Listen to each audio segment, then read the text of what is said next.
பேச போகிற தலைப்பு பக்திமான் மனைவிகள் வெசஸ் அவர்களிடம் சிக்கிய கணவர்கள்.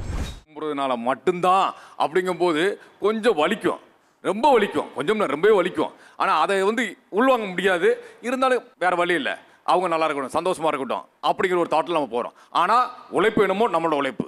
எனக்கு ப்ரமோஷன் கிடைக்கலடி அப்படின்னு சொல்லுவாங்க சார். நாங்கள் கடவுளே என் புருஷனுக்கு ப்ரமோஷன் கிடைச்சா நமக்கு சேலரி இன்க்ரீஸ் ஆனால் நமக்கு கொஞ்சம் நல்லது தானே அப்படின்னு நினச்சி, கடவுளே எனக்கு இந்த எங்கள் வீட்டுக்காருக்கு ப்ரமோஷன் கிடைக்கணும், அவங்களோட இதெல்லாம் எல்லாமே எனக்கு பூர்த்தி செய்யி, உனக்கு நான் இந்த இது பண்ணுறேன் அப்படின்ற ஒரு எண்ணம் எங்களுக்கு இருக்க போய் தான் உங்களுக்கு கண்டிப்பாக கடவுள் உங்களுக்கு அந்த மைண்டை கொடுக்குறாரு. கிடைச்சு சார், கம்பெனியில் போய் இன்னொரு கம்பெனிக்கு போயிருக்கேன், கன்ஃபர்மேஷன் கிடைச்சதுக்கு போடுற ஒரு 101 தேங்காய் போடுறாங்க.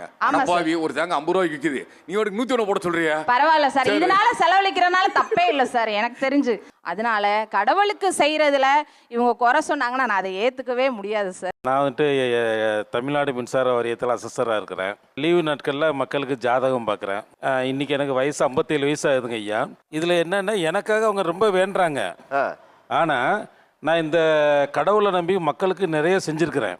அதனால் ஒரு முறை இந்த ஏடி ஏஇலாம் எங்கள் செக்கிங் வரும்போது அம்மனம்பாக்கங்கிற ஒரு ஏரியா வந்தவாசியில் கூப்பிட்டு போயிருந்தேன்.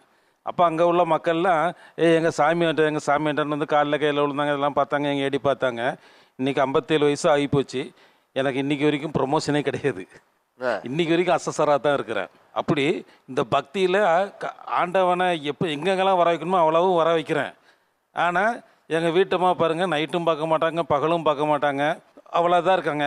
ஆனால் இன்றைக்கி நான் ப்ரமோஷன் இல்லாமல் இருக்கிறேனே, அப்போ அதுக்கு காரணம் கடவுள் அளந்து தான் சார் போடுவார். எது யாராருக்கு என்னென்ன செய்யணும்னு அளந்து தான் சார் போடுவார்.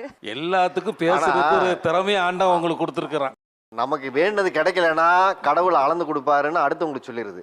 நமக்கு நடக்கலைன்னா ஒரு இடத்துல பக்தியா நீங்க அவங்கள ஃபாலோ பண்ணல, அதனால நடக்கலன்னு சொல்றேன். மற்றொரு தலைப்பில் உங்களை சந்திக்கும் வரை உங்களிடமிருந்து விடைபெறுவது உங்கள் ஆரிய அர்ஜுனன்.